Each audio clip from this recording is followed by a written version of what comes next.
Uma honra estar com vocês hoje, conhecendo esta igreja. A minha igreja é aqui pertinho. Minha igreja fica 10 ou 15 minutos daqui, mas eu nunca tinha entrado aqui. Primeira vez que eu entro nessa igreja. Sempre passei em frente, sabia onde era, sabia que estava aqui essa igreja, mas nunca tive oportunidade. E agora então, graças ao reverendo Alex e ao JMC, estou tendo a oportunidade de estar aqui com vocês e conhecendo também o seminário acerca do qual eu ouço falar muito bem e que eu tenho recomendado a muitas pessoas que perguntam para mim onde devem estudar teologia. E o seminário que eu tenho apontado, que eu tenho indicado para todas as pessoas que perguntam para mim onde estudar teologia é o JMC. Então hoje é uma alegria poder estar mais perto de vocês, acerca de quem tem ouvido falar tão bem ao longo dos anos. E vai ser uma alegria também, pela graça de Deus, poder compartilhar com vocês um trecho da palavra de Deus que trata da obediência do rei, que é o tema desta noite, ou desta palestra, de uma das palestras desta noite. E para falar sobre esse assunto, eu quero convidar vocês a abrirem a palavra de Deus, a Bíblia, na carta de Paulo aos Filipenses, num texto muito conhecido, especialmente dos seminaristas, que já estudaram Cristologia, certamente já no primeiro ano, e que vão aí acompanhar a leitura de Filipenses 2, versículos 5 a 11. Filipenses 2, de 5 a 11 é o nosso texto. É o texto que fala sobre a kenosis de Cristo, o autoesvaziamento, o esvaziamento de Cristo. E é com base nesse texto que nós vamos falar sobre a sua obediência, ou alguns aspectos da sua obediência. Diz assim Filipenses 2, de 5 a 11: Tende em vós o mesmo sentimento que houve também em Cristo Jesus, pois ele, subsistindo em forma de Deus, não julgou como usurpação o ser igual a Deus. Antes a si mesmo se esvaziou, assumindo a forma de servo, tornando-se em semelhança de homens e reconhecido em figura humana. A si mesmo se humilhou, tornando-se obediente até a morte, e morte de cruz. Pelo que também Deus o exaltou sobremaneira, e lhe deu um nome que está acima de todo nome, para que ao nome de Jesus se dobre todo joelho, nos céus, na terra e debaixo da terra, e toda língua confesse que Jesus Cristo é Senhor, para a glória de Deus Pai. Vamos suplicar que o Senhor nos abençoe enquanto estudamos esse texto. Senhor Deus, obrigado por sua palavra. Obrigado pela palestra que já ouvimos, obrigado pelos desafios que ela representou em nossa vida, que ela não fique apenas na nossa lembrança, mas que ela produza transformações no nosso caminhar com o Senhor. Também pedimos por essa palestra agora, que o Senhor nos ajude, dando-nos um coração aberto, ajudando-nos a compreender a sua palavra e fazendo com que ela de alguma forma frutifique no nosso caminhar. Pedimos isso, sob a sua dependência, nós nos colocamos agora, em nome de Jesus, amém. Irmãos, carta de Paulo aos Filipenses, é importante que nós, antes que entremos no texto que está sob a nossa análise, é importante que nós façamos algumas considerações preliminares. A cidade de Filipos, é importante conhecer alguns aspectos acerca da cidade de Filipos, para que os irmãos compreendam a relevância desse texto para a igreja para a qual esse texto foi escrito. A cidade de Filipos ficava na Macedônia, norte da Grécia, e ela tinha esse nome porque Filipe II da Macedônia, pai de Alexandre o Grande, conquistou essa cidade no ano 360 a.C.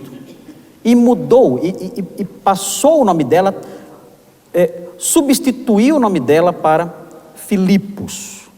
E era uma cidade muito importante, até porque ela ficava na rota de uma das principais estradas do lado das províncias a leste, do lado leste do Império Romano, a famosíssima Via Ignácia.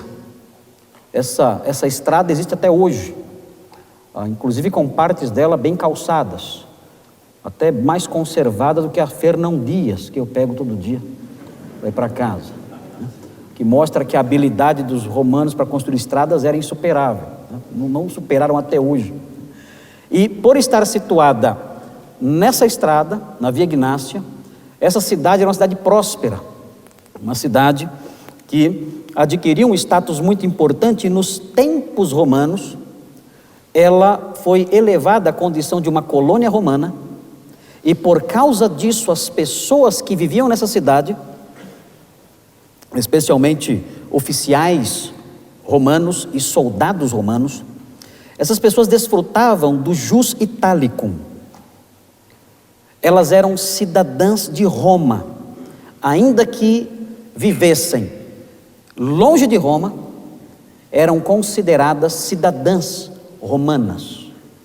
Então, nessa cidade havia, no ar, no ambiente, havia uma certa disposição para o orgulho, para o senso de grandeza. Nós somos de Filipos, nós somos da colônia Júlia Augusta Filipense. Olha que nome bonito. Somos da colônia Júlia Augusta Filipense e somos cidadãos romanos. Alguns ali até falavam latim e se vestiam como romanos. E havia então esse sentimento de orgulho. O apóstolo Paulo fundou a igreja de Filipos durante a sua segunda viagem missionária. Ele não tinha planos de ir para lá, mas quando nós lemos Atos 16, versículos 6 a 12, nós aprendemos que ele teve uma visão. E nessa visão um homem macedônio apareceu diante dele e disse, passa a Macedônia e ajuda-nos. Ele então obedeceu a visão e foi. E aí então, trabalhando lá em Filipos, ele fundou a primeira igreja em solo europeu. A igreja de Filipos era a primeira igreja fundada em solo europeu. Anos depois, por volta do ano 62 talvez, quando o apóstolo Paulo estava preso em sua primeira prisão em Roma, o apóstolo Paulo escreveu a carta aos Filipenses. Nós sabemos que o apóstolo Paulo estava preso porque ele menciona as suas algemas no capítulo 1, versículo 7, eu não vou ler agora. No versículo 13 ele também fala da sua prisão, ele fala das suas cadeias. No versículo 17 também do capítulo 1 ele fala novamente das suas cadeias. Então nós temos informações aqui no capítulo 1 de que ele estava preso, e muito provavelmente, ainda que existam outras teorias, teoria sobre prisão em Cesareia, em Éfeso, muito provavelmente ele estava preso em Roma, e escreveu então essa carta. Se ele estava preso em Roma, escreveu essa carta então por volta do ano 62, e ela foi escrita, irmãos, é interessante, porque a carta aos Filipenses foi escrita num tom de gratidão.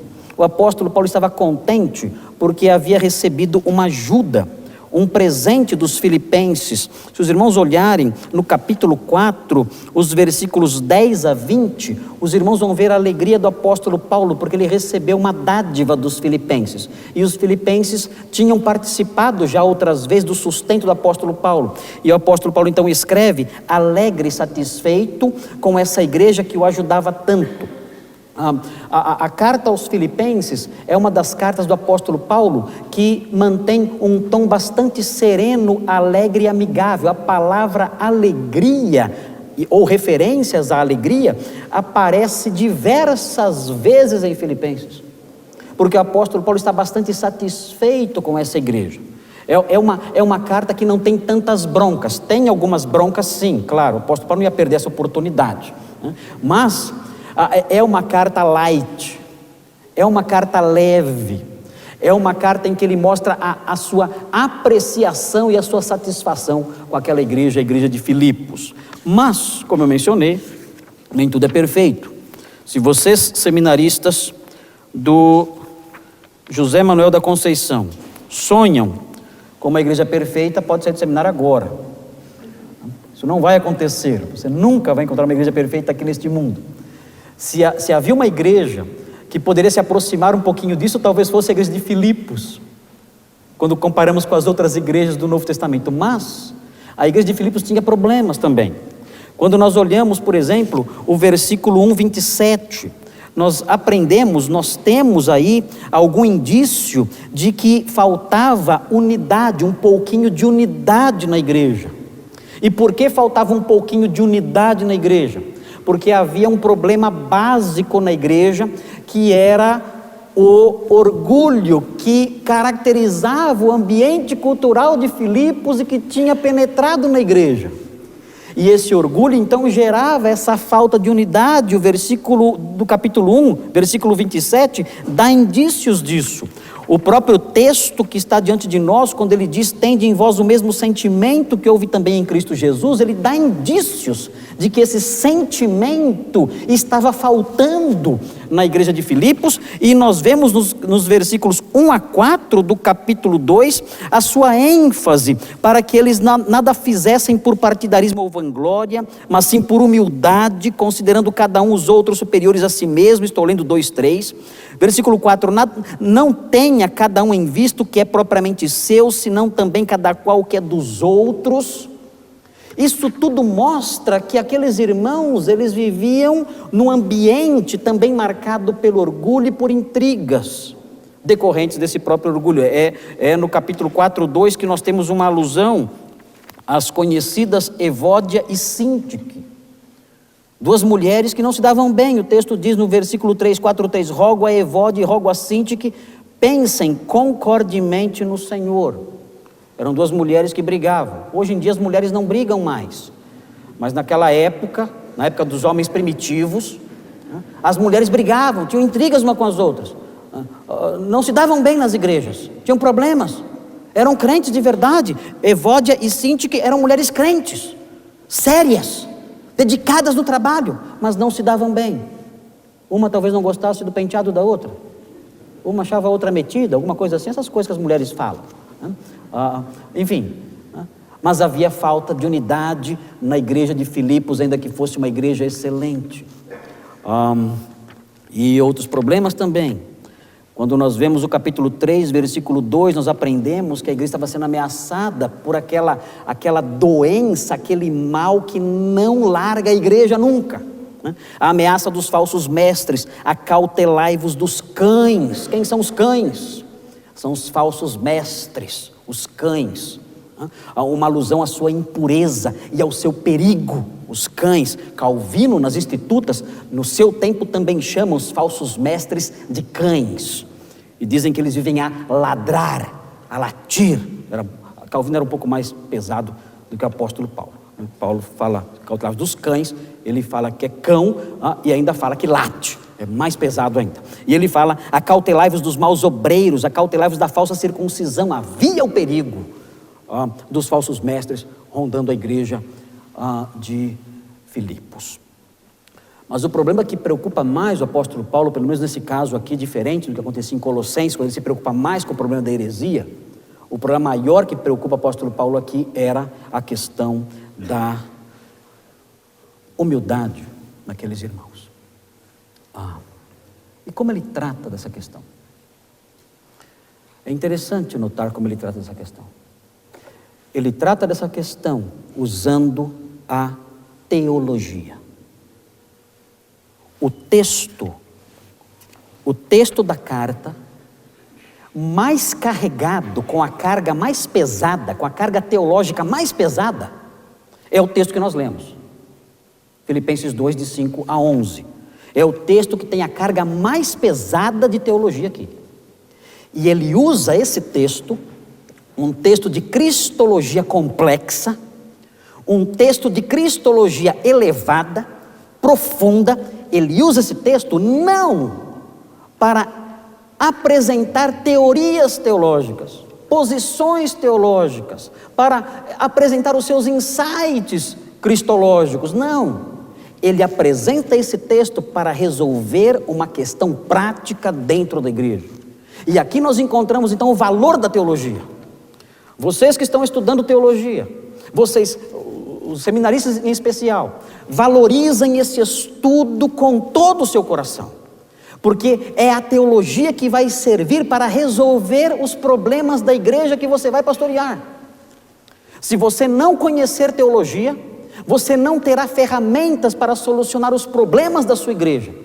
Você será como um engenheiro que não sabe fazer cálculos e vai seguir suas intuições. vai tirar suas medidas e fazer os seus cálculos no olho. E o que vai acontecer com o edifício que você construir? Vai desabar. Muitos pastores dizem assim: eu sou pastor, não sou teólogo. Essa é uma das frases mais tolas que alguém pode dizer.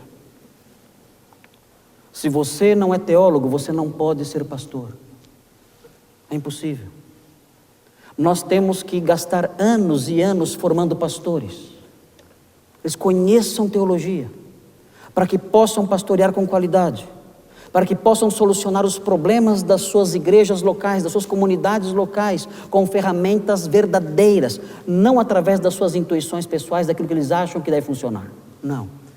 Paulo percebeu na igreja de Filipos um problema prático: intrigas, brigas, orgulho, divisões. E ele tenta resolver esse problema usando a cristologia. A cristologia não servia para ele apenas para debater, como aconteceu na igreja antiga, os grandes debates cristológicos, ainda que tenham grande importância. Nós não podemos perder de vista o seu aspecto vivencial, o seu aspecto prático, o seu aspecto aplicativo. Paulo fez isso, e quando fez isso, ele escreveu esse texto, e ao escrever esse texto para lidar com essas questões, ele deixou transparecer no texto 3 verdades acerca da obediência de Cristo. E esse é o nosso tema, a obediência do Rei. Quando Paulo escreve esse hino cristológico, e é isso que o texto é um hino cristológico, é uma poesia. Muitos dizem que talvez não tenha sido Paulo que escreveu, mas ele usou material pré-existente ou material extra-bíblico.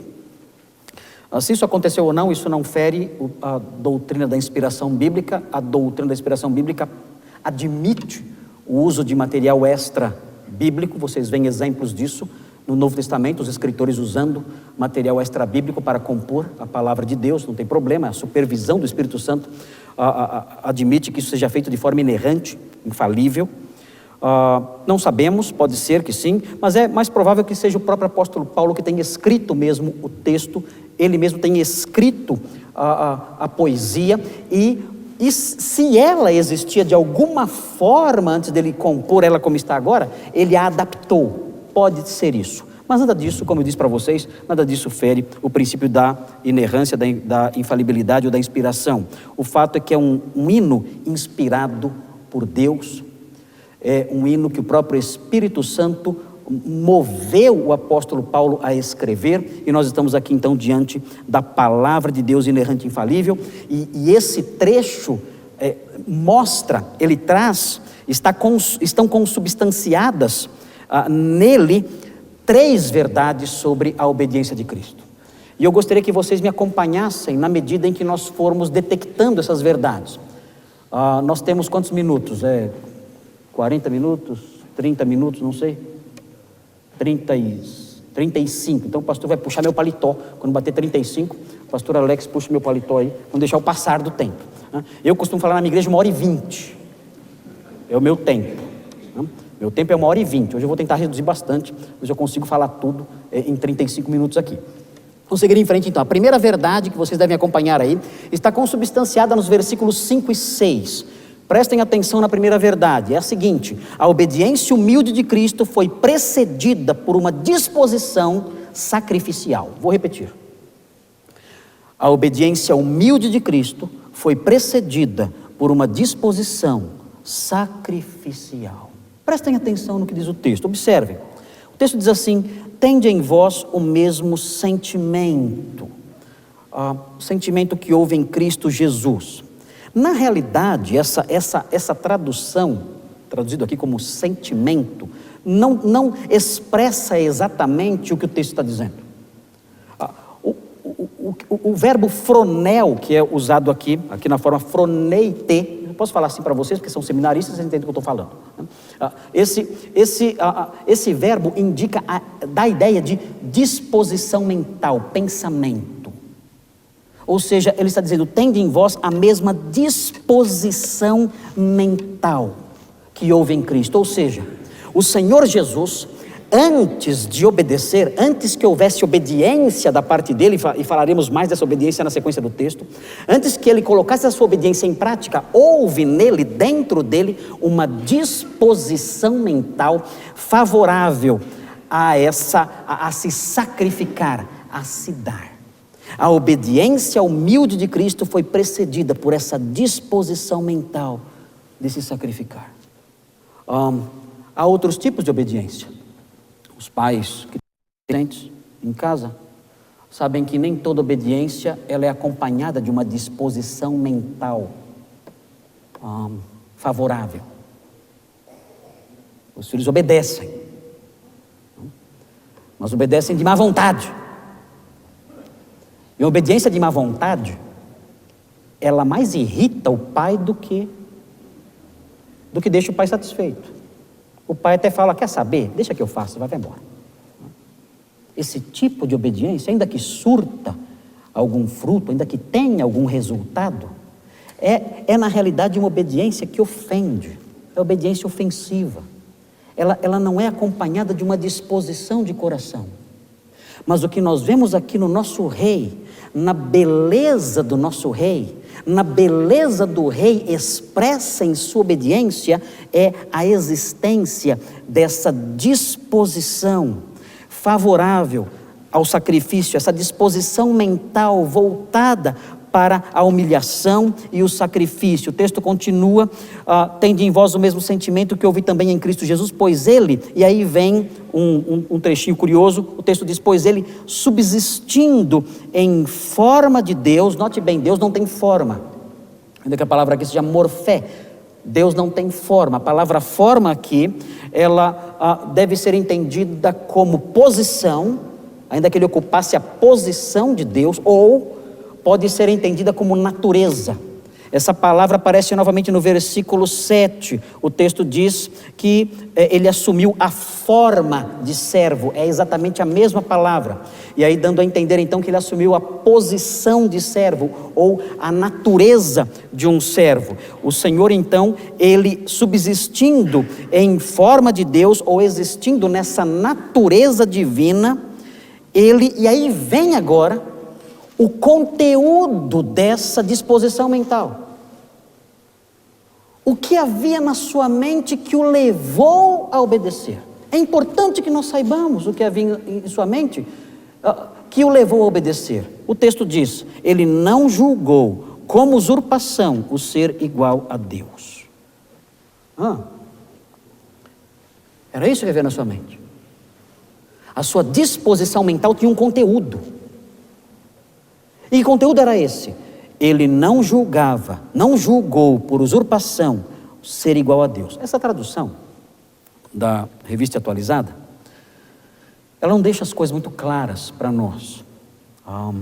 O que significa isso? Não julgou como usurpação. Na realidade, o significado disso é o seguinte: ele não julgou que ser igual a Deus era algo a que ele devia se apegar para seu próprio benefício. Vejam a sua disposição mental prévia. Ele não julgou que deveria se apegar à sua posição divina, se apegar a isso para extrair disso benefício próprio. Essa é a disposição mental que precedeu a obediência do rei. Veja o 2:4, como isso tem que estar presente para que haja paz na igreja. O texto diz, não tenha cada um em vista o que é propriamente seu. Veja, não se apegue àquilo que você considera seu privilégio. É a atitude que teve Cristo, ele não se apegou à sua posição de glória divina. Ele não fez isso. E o texto diz, imite o Senhor Jesus, tenha isso como padrão. É isso que precede a obediência, é isso que leva um homem à obediência. Essa disposição de não se apegar àquilo que é privilégio seu. Você vê um exemplo disso no capítulo 2 ainda, nos versículos 19 a 21. Veja o que diz o texto, acompanhem na sua Bíblia. É um pastor aqui, é o exemplo de um pastor, o pastor Timóteo. Veja o que ele faz.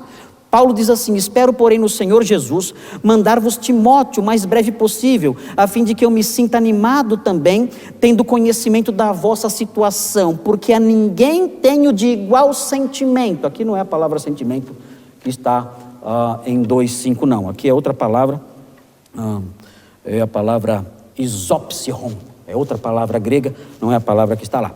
Porque a ninguém tenho de igual sentimento que sinceramente cuide dos vossos interesses.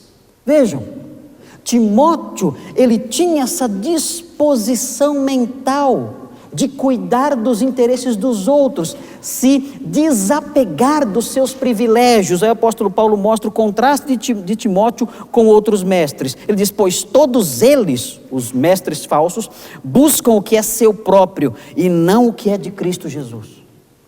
Ele mostra aqui o exemplo de alguém que tinha essa disposição como a de Cristo, de não se apegar aos seus privilégios. E essa disposição mental, ela antecede a obediência. Sem essa disposição mental, não há obediência. O Senhor Jesus teve essa disposição mental, não se apegar à glória, aos privilégios, à grandeza da qual ele podia desfrutar.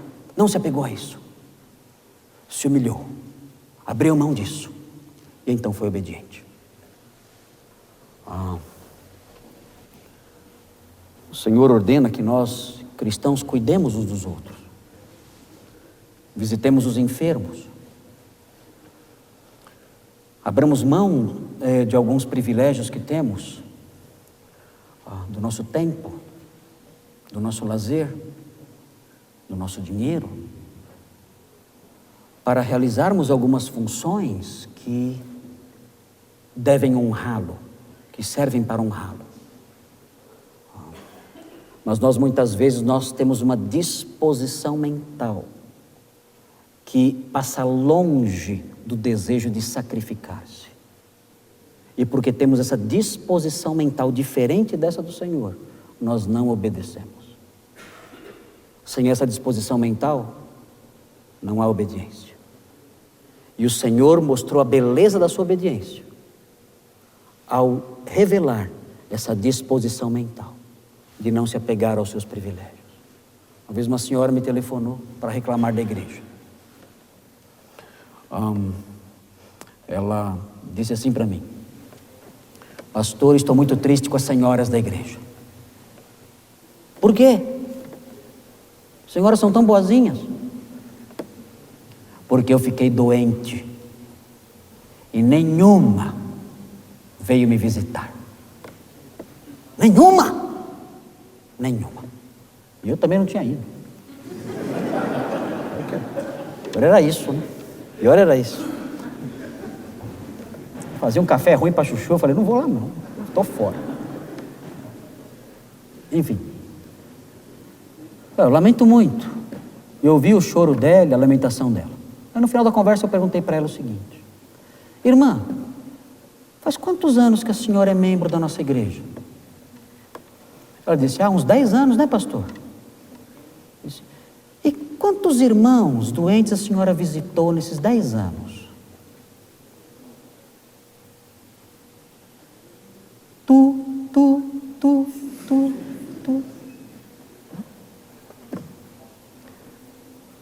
Na verdade ela disse: pastor, eu não visitei ninguém. Falei: então minha irmã, essa bronca serve para a senhora também. Porque o problema da irmã é que a irmã está apegada aos seus privilégios como membro da igreja. A irmã se apegou a esses privilégios. Eu, como membro da igreja, tenho meus privilégios. E se apegou tanto aos seus privilégios que não foi capaz de abrir mão nem um pouquinho de nada seu para visitar outras pessoas também. A senhora é culpada exatamente do crime que a senhora acusa aos outros. Ela saiu da igreja.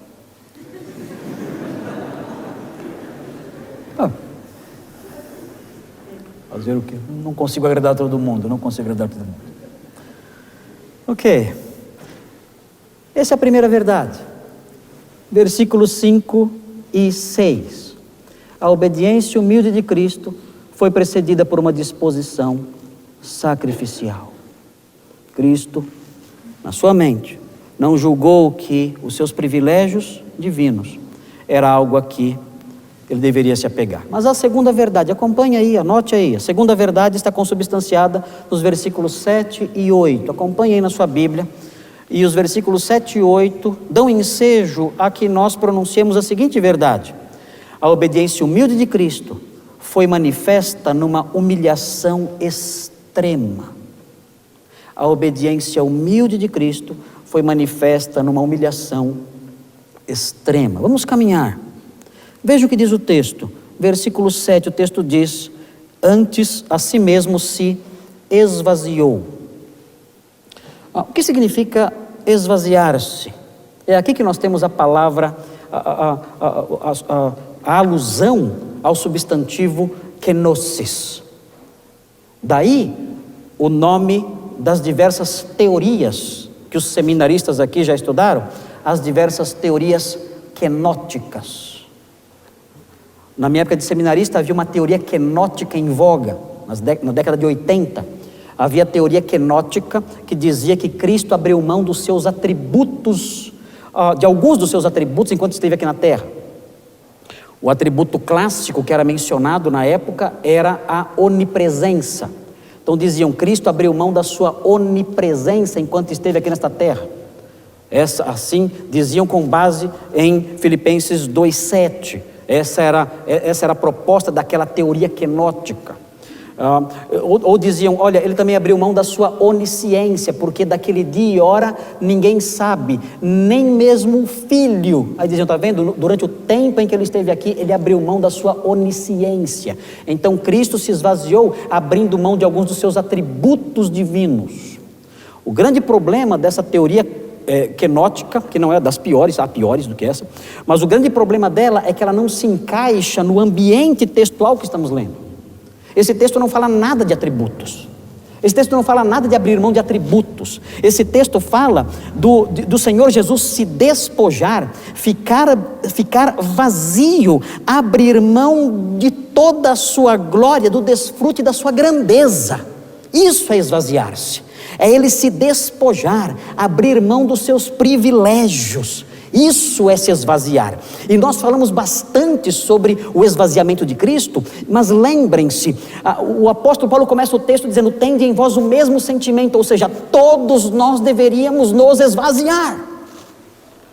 A teoria kenótica bíblica, ela é extremamente vivencial, aplicativa. O Senhor se esvaziou, esvazie-se. O homem que é o contrário do homem esvaziado, que se esvaziou, é o homem cheio de si. Esse não se esvaziou, ele é cheio de si, ele é orgulhoso. E mais do que isso, ele não somente é orgulhoso, ele se apega àquilo que é seu e aos seus privilégios, e por isso não obedece. Não obedece ao Senhor. Mas o Senhor Jesus, ele se esvaziou. Alguns anos atrás eu fiquei um tempo nos Estados Unidos, e eu cheguei naquele país e fiquei deslumbrado com a riqueza e a beleza daquilo tudo. É um sonho. Muitos aqui foram já para lá. É um sonho. Você não vê cachorros vadios na rua. Eu estou tão acostumado a ver cachorro vadio na rua, está até com saudade nos Estados Unidos dos cachorros. Você não vê mato nas calçadas, lixo espalhado, nada disso. É uma Nárnia, é uma Camelot, é a Terra-média, é Minas Tirith. Coisa fantástica isso aqui, isso não existe, é um sonho isso aqui. Eu não quero mais ir embora. Quando eu voltei, fiquei até deprimido. Fazia aconselhamento, não estava aguentando mais, fiquei muito mal quando eu voltei. Mas lugar maravilhoso aquele lugar. Tudo funciona, tudo é lindo, tudo é bem cuidado, limpinho, as coisas todas, as casas, tudo maravilhoso, eu não queria mais ir embora. E aí um missionário que estava lá passando as férias, missionário americano, daquela região, New Jersey, estava lá e eu disse para ele, quando é que você vai aposentar e voltar para cá? Missionário no Brasil, né? Você deve estar contando nos dedos a hora de voltar, né? Para a sua terra. Para voltar para esse lugar maravilhoso aqui para sempre. Falta muito para se aposentar. Ele disse: Marcos, na verdade, eu comprei o meu jazigo no Brasil. Eu falei: o quê? Em Mordor?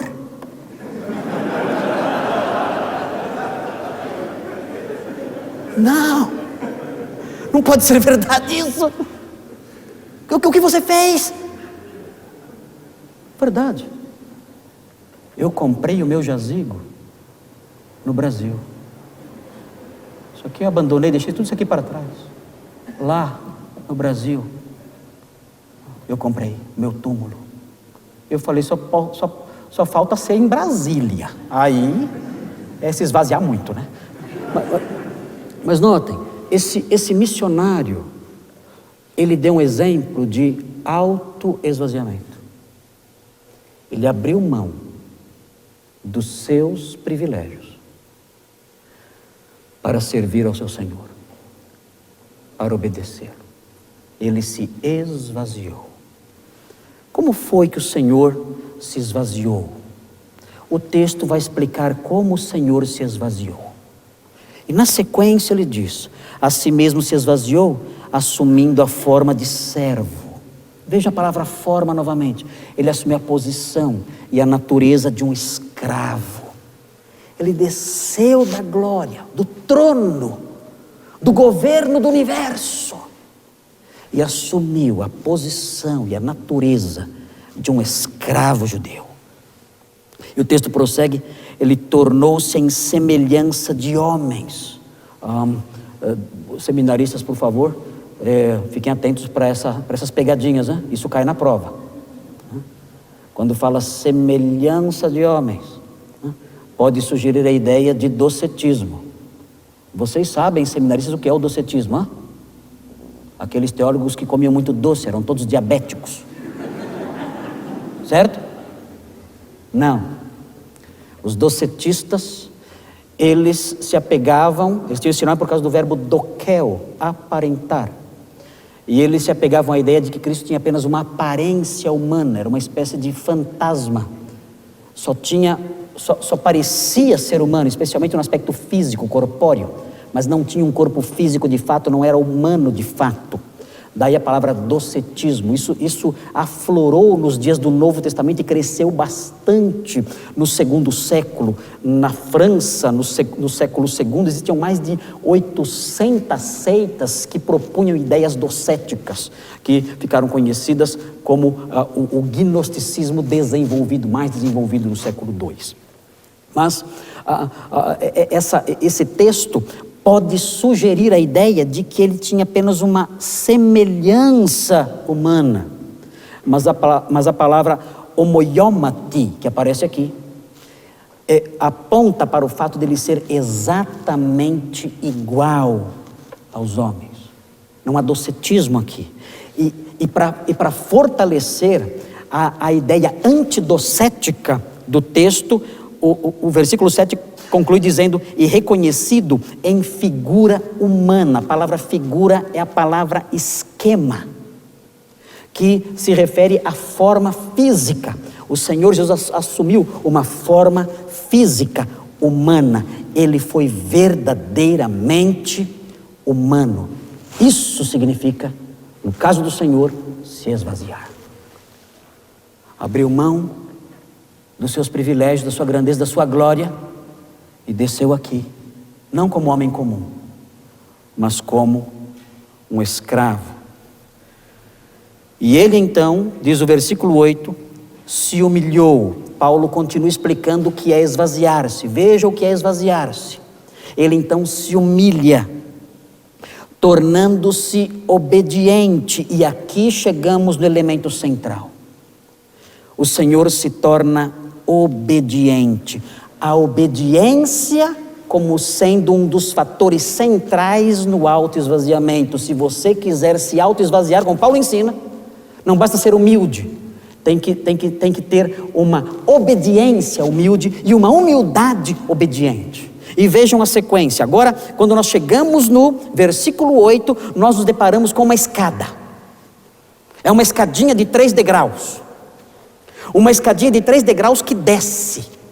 Degraus que descem. Vejam a sequência da descida.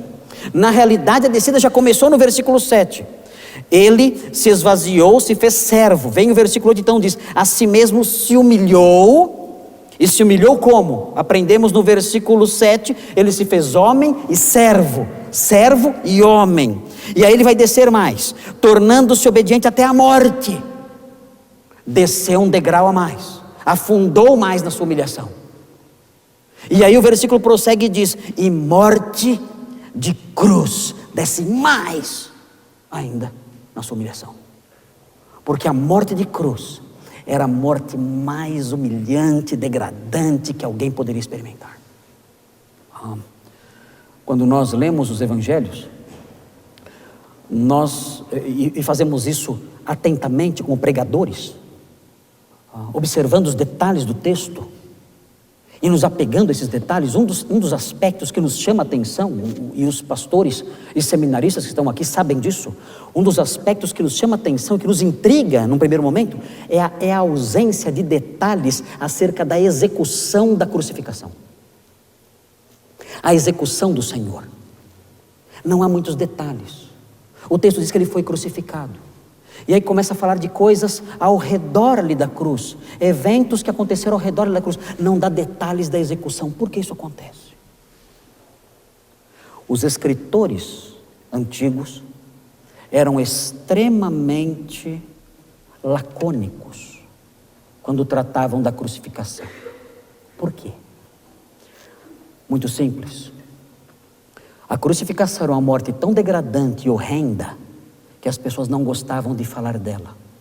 Se alguma família tivesse um membro dela que tivesse sido crucificado, elas evitavam dizer isso. Elas diziam: olha, ele morreu, ele foi executado pelos romanos, mas evitavam dizer: ele foi crucificado.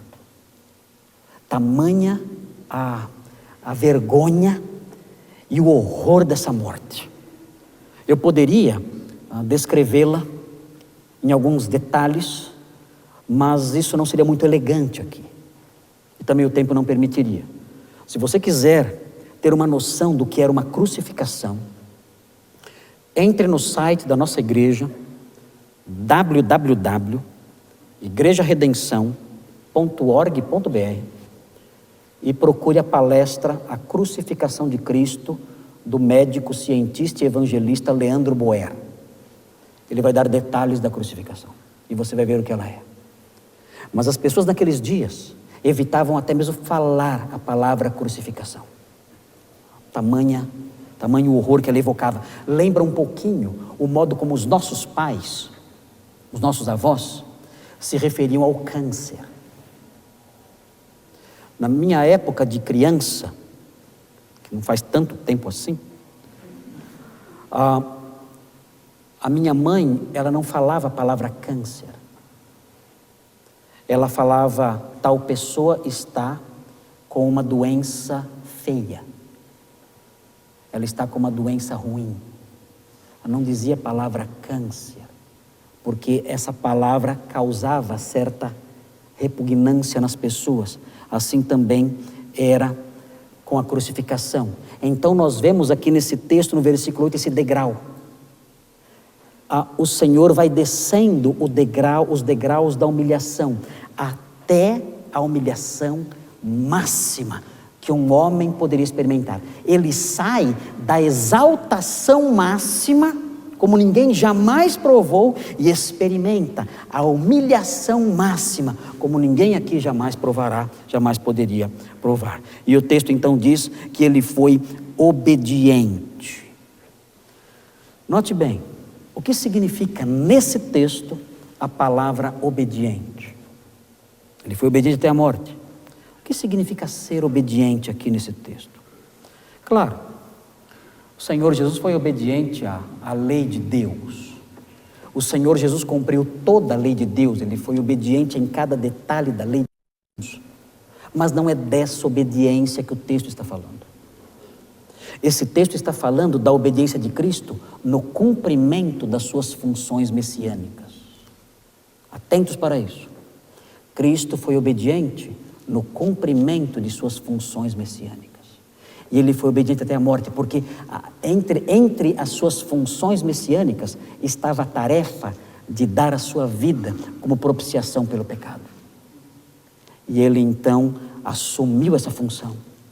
E sendo o Messias, ele obedeceu aquilo que estava imposto sobre ele na função que ele estava desenvolvendo. E morreu então em nosso lugar. É importante saber isso, porque os seminaristas aqui certamente vão enfrentar uma outra pegadinha. Em Hebreus, no capítulo 5. Em Hebreus 5, 8 e 9. Veja o que diz o texto. O texto diz assim: embora sendo filho, aprendeu a obediência pelas coisas que sofreu. Alguém pode pensar, então Jesus era desobediente e aprendeu a obedecer depois de sofrer bastante. É isso? Embora sendo filho, aprendeu a obediência pelas coisas que sofreu. Ele era um filho rebelde. Mas, como já diz a Bíblia, quem não vem por amor, vem pela dor. Não, a Bíblia não diz isso? Não, né? Dizem que diz. Mas ele sofreu e aprendeu a obediência. E aí então, os seminaristas ficam com o cabelo em pé na hora das provas, por causa de texto como esse aqui. Mais uma vez, esse texto aqui de Hebreus 8, assim como o texto de Filipenses, fala do crescimento de Cristo no cumprimento de suas funções messiânicas. Essa é a obediência de que fala aqui. Cristo cresceu no cumprimento de suas funções messiânicas. Aprender a obediência significa que ele teve uma experiência vivencial de ir cumprindo seus deveres como Messias até o ponto de completar essa tarefa e ser o Messias perfeito do ponto de vista funcional. É isso que significa esse texto, versículos 8 e 9 do capítulo 5. O Senhor fez isso, foi obediente na realização das suas funções. E nós vemos esse mesmo exemplo no versículo 30. Um pastor que realizou a mesma coisa. Vejam o versículo 30, falando sobre Epafrodito, que era pastor em Filipos. O texto diz: visto que por causa da obra de Cristo, Epafrodito chegou às portas da morte. Vejam, obediência no cumprimento das suas funções, uma obediência que o leva até as portas da morte, e se dispor a dar a própria vida para suprir a vossa carência de socorro para comigo. Um pastor que imitou Cristo, sendo obediente não só aos aspectos morais da palavra de Deus, mas sendo obediente àquilo que diz respeito ao seu chamado ministerial. O trabalho pastoral, seminaristas queridos, muitas vezes envolve tarefas que temos que obedecer como pastores. O Senhor nos deu para realizá-las. Deveres que envolvem humilhação.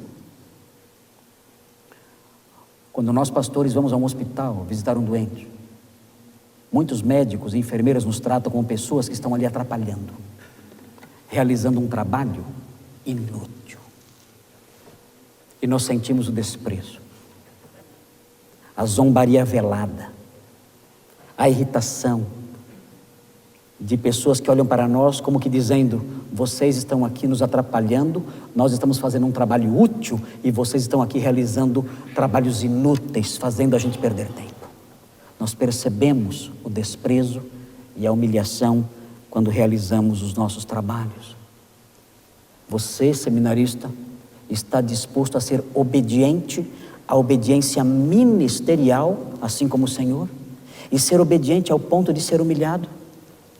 O Senhor Jesus foi obediente no seu ministério, no cumprimento das suas funções messiânicas, e foi humilhado porque foi obediente até a morte. Muitas vezes, quando cumprimos nossas funções pastorais dentro da igreja, somos humilhados pelas nossas próprias ovelhas. Quando temos que admoestá-las, discipliná-las, somos humilhados e desprezados por elas, porque cumprimos a nossa função. Muitos pastores covardes deixam de cumprir a sua função, para não serem humilhados e desprezados? E se essa é a disposição que há no seu coração de fugir da humilhação e do desprezo, no cumprimento de suas funções, saia do seminário, você está no lugar errado. O pastorado é para homens corajosos, para homens que cumprem a sua função, mesmo que isso tenha um preço alto, o preço da humilhação. Alguns anos atrás, poucos anos atrás, recebi a notícia através de um pastor coreano, amigo meu, pastor que nasceu na Coreia do Norte, diferente da Coreia do Sul, que é onde o evangelho é conhecido. A Coreia do Norte o evangelho é proibido. E ele falou, ele é da Coreia do Norte, ele recebeu a notícia de que uma empreiteira estatal, claro, tinha que ser estatal, abrindo uma estrada, encontrou, enquanto abria um túnel, encontrou uma igreja subterrânea. E imediatamente os funcionários tiveram que comunicar às autoridades. E o pastor foi preso. O pastor foi preso no cumprimento dos seus deveres, em meio à sua obediência ministerial. E a ordem das autoridades foi a seguinte: passem sobre ele com o rolo compressor. E foi assim que ele morreu, esmagado. É dessa obediência que Paulo fala aqui. É a obediência ministerial, de alguém que vem e cumpre as suas funções, mesmo quando isso tem um custo elevado. E finalmente, pastor, quantos minutos? Já acabou. Mais um minuto? Mais um minuto. Não vou chegar a 1h20.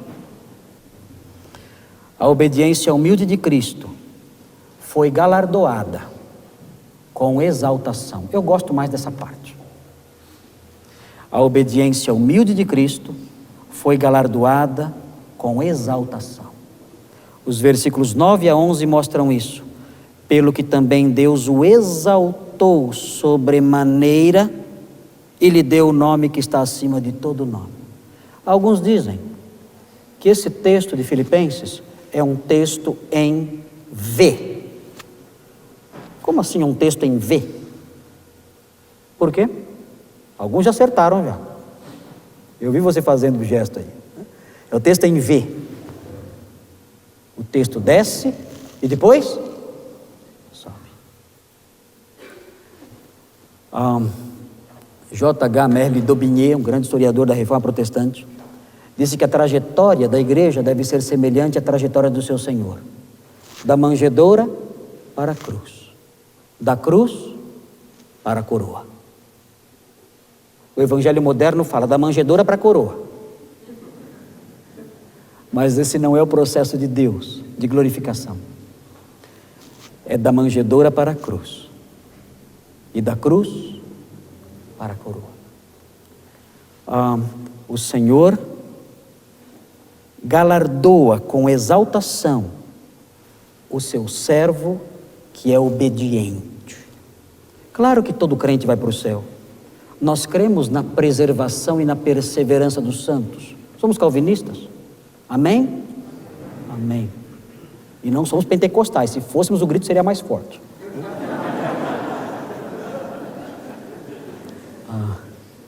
Nós cremos que uma vez salvos para sempre, mas nós cremos também que o Senhor irá exaltar o seu servo que lhe obedeceu com humildade e com desprendimento. O Senhor desceu ao mais profundo abismo da humilhação, mas o Senhor o elevou e o exaltou ao mais alto posto de glória. Ele deu um nome acima de todo nome. Nós não temos que nos preocupar com o nosso nome. O Senhor é o administrador da posição dos nomes. Ele coloca os nomes na posição que Ele quer. Nós temos que nos preocupar em diminuir o nosso nome. Considere o outro superior a si mesmo, disse Paulo no comecinho do capítulo 2. Considere o outro superior. Diminua o seu nome. O Senhor é quem administra os nomes e coloca um sobre o outro. E Ele fará isso com seus servos um dia. Porque o próprio texto de Filipenses, no capítulo 3, versículos 20 e 21, diz que mesmo que haja uma humilhação presente aqui agora, mesmo que a nossa obediência, imitando o Senhor, seja uma obediência que nos humilhe, ela será galardoada um dia, e de uma forma especial. Pois a nossa pátria, diz 3:20, está nos céus, de onde também aguardamos o Salvador, o Senhor Jesus Cristo, o qual transformará o nosso corpo de humilhação, para ser igual ao corpo da sua glória. A obediência humilde será galardeada de forma especial, com exaltação. Queridos, essa era a palavra que eu tinha a lhes dar nesta noite. Que Deus os abençoe, imitando o Senhor, na obediência humilde. A obediência humilde que é precedida por uma disposição mental sacrificial. Na obediência humilde que se manifesta em humilhação extrema.